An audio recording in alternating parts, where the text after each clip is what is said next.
So I left off part 1 with a mood disorder that's related to depression called bipolar disorder. Bipolar disorder used to be called manic depression, and it includes cycling between depression episodes and manic episodes.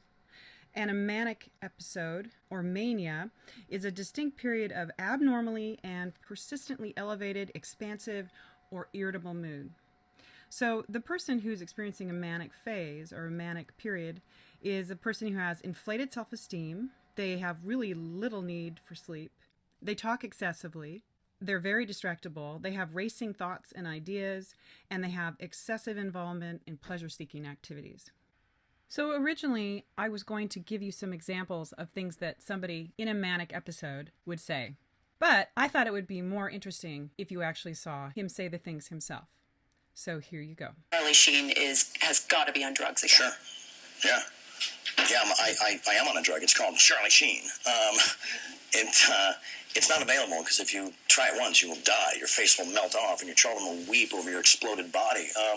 Too much. So it's just I woke up and decided, I've been kicked around, I've been criticized, I've been like the aw shucks guy with like this bitch in rock star life, and I'm just finally gonna completely embrace it, wrap both arms around it, and love it violently, and defend it violently through violent hatred. You're dealing with a Vatican assassin. Sorry. What does that mean, you're wondering? Whatever, it's just a joke. People take everything so literally. How about I tell them I'm a high priest, Vatican assassin, warlock. I'm Hitler, you know what I'm saying? Come on, man. And what does that mean? I don't know. Where do these words come from, Charlie? Those words just sound cool together. It comes from my grand wizard master. I don't know, man. Stuff just comes out, and it's entertaining, and it's fun, and it sounds different than all the other garbage people are spewing, You have millions of fans. I have billions of fans. Billions of fans. Sorry. Tell me about the last time you took drugs. Last time I took drugs, I probably took more than anybody could survive, What are we talking about? How much? I don't know, man. I was banging 7-gram rocks and finishing them because that's how I roll. I have one speed. I have one gear. Go. How do you survive that? Because I'm me. Because I'm me. I'm different. I just have a different constitution. I have a different brain. I have a different heart. I have a different, I get tiger blood, man. You're proud of that party moment? Of course. Why wouldn't I be? No, Why would you be? Because I expose people to magic. I expose them to something they're never otherwise going to see in their boring, normal lives.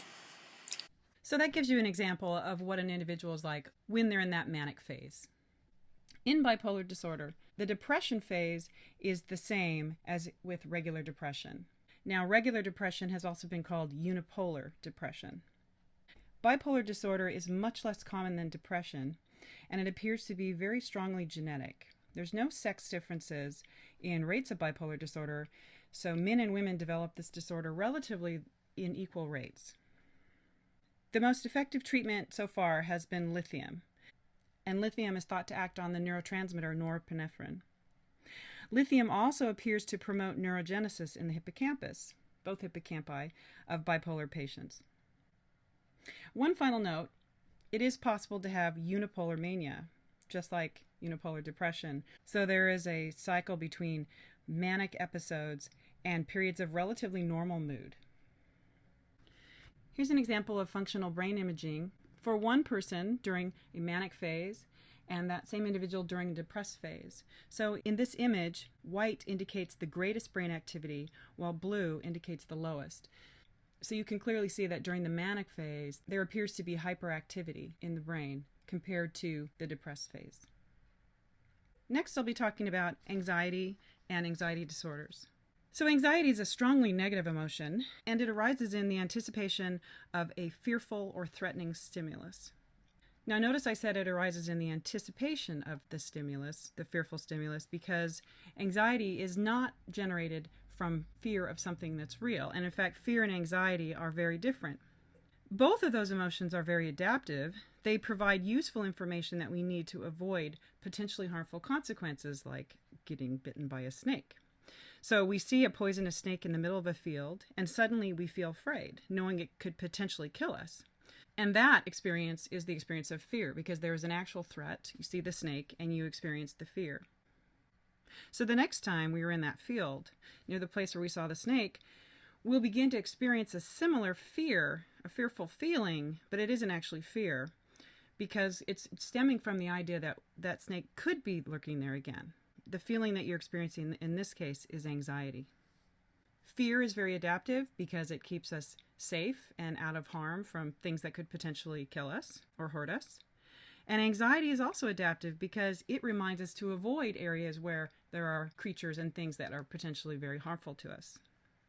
Even though anxiety sometimes is an emotion that is uncomfortable to feel, we would be unable to survive without ever experiencing anxiety. When I was choosing a picture of snakes to put on this slide, I was experiencing that anxiety because they're scary and they're something you really do want to avoid.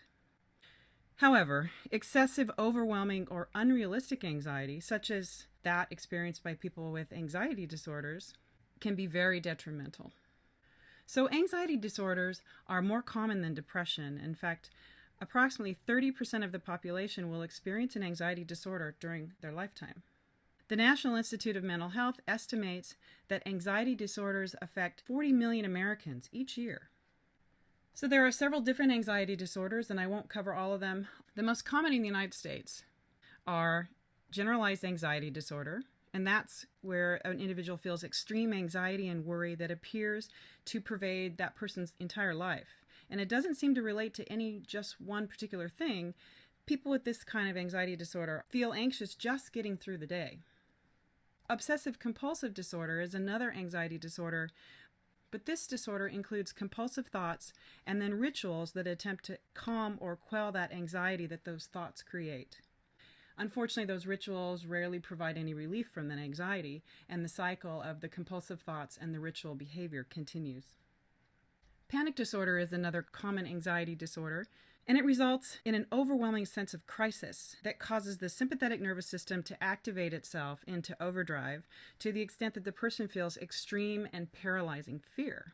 So this often includes a physical reaction that can even feel like having a heart attack. Panic attacks are one aspect of panic disorder.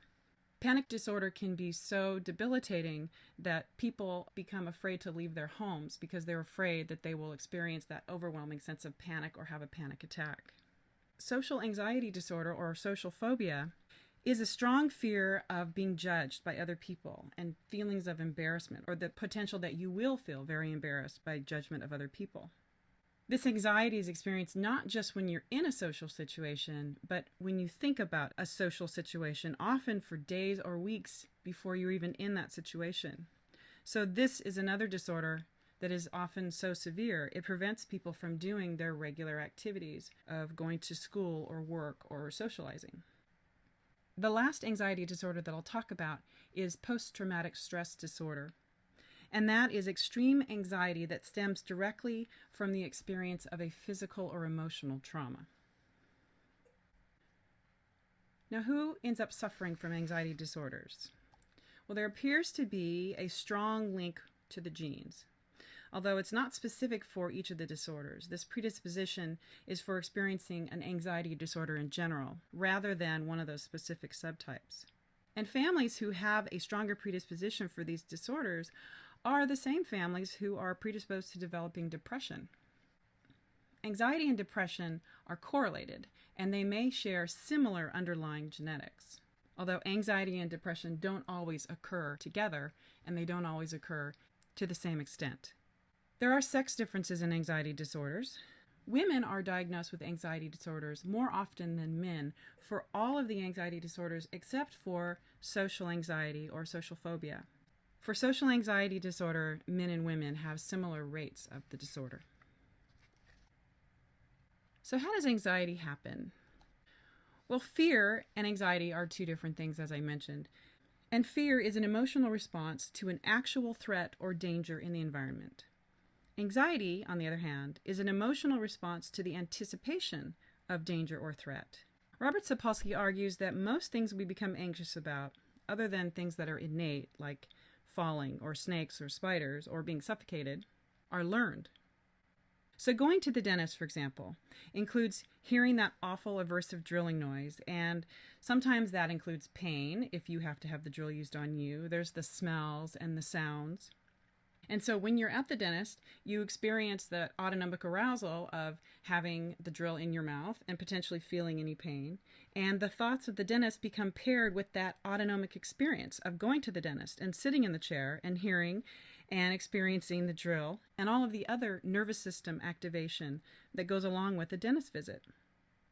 So you leave the dentist, but the next time you think of the dentist, this learned association creates this feeling of discomfort or anxiety, including all that sympathetic nervous system arousal that you experienced while you were there. And whenever the subject of the dentist is brought up, you experience those feelings, those autonomic nervous system responses, and that anticipation of that discomfort. It's no wonder that there's an urban legend that dentists have the highest suicide rate of professionals when just thinking about them makes a person feel bad. Anxiety disorders are a result of cognitive distortion. So they're similar to depression in that sense. It's the idea that a situation or an object is far more dangerous or threatening than it really is. The danger or threat becomes grossly overestimated, and even when the person is cognitively aware that their thinking on this is distorted, they still can't stop that feeling, that dread feeling of anxiety. So what is the cause of anxiety disorders? Everyone experiences anxiety, but why is anxiety more manageable for some and not others? So anxiety and a predisposition to experiencing anxiety disorders may be related to activity in the GABA receptors. So if you recall, GABA is the most common inhibitory neurotransmitter in the brain, and a class of drugs called benzodiazepines increases the sensitivity of those GABA receptors. Those GABA receptors are all over the brain, in the cortex, also in the hippocampus and the amygdala. Increasing the sensitivity of those receptors then increases the amount of GABA that the brain can use, and as a result, it increases inhibition, which actually reduces the experience of anxiety.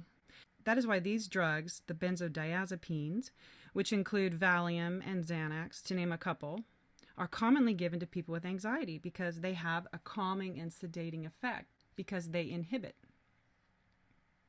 This connection between anxiety and GABA receptors has led to the hypothesis that anxiety may be related to a deficit in GABA receptors. Anxiety has also been related to other neurotransmitter levels in the brain. For example, serotonin. There's some evidence that excessively anxious people may have low activity of serotonin synapses. And when people with anxiety disorders are given SSRIs, which increase the amount of serotonin in the synapses, it reduces their anxiety. So there's the hypothesis that low serotonin is what creates anxiety. So more recently, another potential neurotransmitter has been proposed as a factor in developing anxiety disorders. And this one is glutamate. So recent research has investigated glutamate as being a master switch that is important in changing neural connections in the brain. So stress, especially chronic stress, appears to dramatically increase glutamate release in the limbic system, and studies show that large increases of glutamate in the limbic system as a result of stress can deteriorate the limbic system structures. This deterioration can lead to disruptions and faulty communication between limbic system circuits. And also, it's believed that it's the disruptions in the connections and in the circuits of the limbic system that lead to mental illness, such as anxiety disorders. Add this to the evidence that chronic stress is strongly related to anxiety disorders, and it's been suggested that stress may lay the groundwork for anxiety disorders to occur. Having excess glutamate damaging the limbic system and disrupting those circuits may be one of the reasons why anxiety disorders happen. And let's not forget that chronically experienced anxiety also evokes huge amounts of stress on the body. So it becomes a vicious feedback cycle of stress leading to anxiety, which in turn can lead to more stress. Remember, in the HPA axis, anxiety can feed on itself when the sympathetic nervous system arousal feeds back on the amygdala, and the amygdala reacts to that high level of sympathetic nervous system arousal. It may be that when anxiety starts to feed on itself, for people that are predisposed to anxiety disorders, there are disruptions in the connections in place For example, the frontal lobe, which can inhibit sympathetic nervous system response, may be less able to inhibit the stress response or to calm it down. And this is consistent with many studies that indicate that chronic stress predisposes a person for anxiety disorders. It may be that stress-related increases in glutamate do enough damage to create the perfect conditions for an anxiety disorder to happen. And along this line, very recent studies show that drugs that alter glutamate processes can greatly reduce anxiety and the experience of anxiety disorders. So the one anxiety disorder that I'm going to talk a little bit more in detail about is PTSD. And PTSD is unfortunately becoming more and more common and more of a social issue as a result of soldiers returning from war. But it's not only soldiers who are affected. A person can develop PTSD after witnessing an intense or especially traumatic or awful event, including abusive violence and or death, such as sudden death of a close friend, rape, torture, kidnapping. So in PTSD, memories of the horrible events intrude into consciousness and produce those same visceral feelings of arousal, that extreme fear, the trembling, that massive autonomic sympathetic nervous system activation that the original event caused. These memories are cued during stressful situations and even by harmless stimuli in the environment that sound similar or look similar or smell similar to those conditions involved in the traumatic event. And as a result, a person with PTSD eventually becomes hypervigilant, ever watchful, and easily fearful. This has also been called shell shock or combat fatigue. It's estimated that at least a third of all veterans suffer from PTSD, and sadly, many never obtain treatment. Other symptoms of PTSD, other than the emotional hypervigilance and overarousal, are memory loss, such as amnesia for some aspects of the traumatic event or the events, flashbacks, and short-term memory loss. There are also physical effects on the brain as well. So the memory deficits that occur with PTSD suggest that the hippocampus is involved in this disorder, and this is what researchers have found. Those with PTSD tend to have a smaller right hippocampus. You can see the hippocampus is outlined in red in these two pictures. The individual who does not have PTSD is on the left, and the individual with PTSD is on the right. Notice the volume is smaller. In addition to these volume differences, it's also apparent from studies that the activation of the hippocampus in response to stimuli that are fearful, like fearful faces, is also different for PTSD sufferers. PTSD sufferers show lower activation in the amygdala. So, however, these results are somewhat inconclusive because twin studies have shown that the smaller hippocampal volume for people with PTSD may have actually existed prior to the traumatic experience and prior to the development of PTSD. And so if that's the case, one interpretation could be that a smaller hippocampus will predispose you to getting PTSD if exposed to a traumatic event. So one of the models for the development of PTSD is that it develops as a result of fear conditioning and something that goes awry in fear conditioning. So during the stress response, the amygdala alerts the HPA axis. The hypothalamus signals to the brainstem to activate the sympathetic nervous system. And the sympathetic nervous system then is active. It releases epinephrine and norepinephrine. At the same time, the hypothalamus alerts the pituitary gland to release ACTH, which travels to the adrenal glands, where after a short period of time it starts releasing glucocorticoids, such as cortisol. Now, glucocorticoids do different things in the body that we've talked about during the stress response, but one of the things that they do is they bind with receptors in the hippocampus, and that allows the enhancement of the consolidation of memories with emotion. And in the case of PTSD, this is where the memory consolidation is thought to go wrong.